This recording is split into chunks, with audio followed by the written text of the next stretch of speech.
Tai kaip atsakyti, reiškia, tuos mėsos labai lengva, žinokit. Užvažiuokit į dvarą, kad nors aš į kurių visą noriu sukurti maisto fabriką, sistemą, kad visus mėsos produktus pagaminti be mėsos.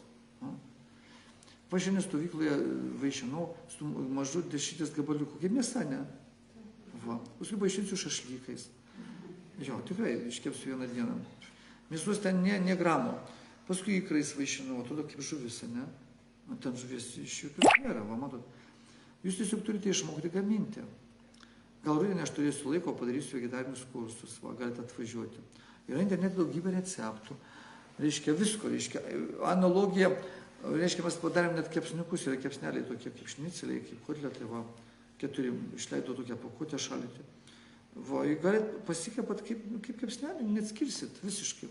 Dabar išleidom, reiškia, cepelinai su saitanu, tai irgi kaip su mėsa, neatskirsi. Žiūrėsi kaip mėsa, o ten ne mėsa. Paskui samosas kepam, samosas tai bulkutės, aš atvešiu į stovyklą. Tai ten mėsa, bet ne mėsa. Tiesiog mūsų protas toks kvailas, žinote, kad jį galima apgauti.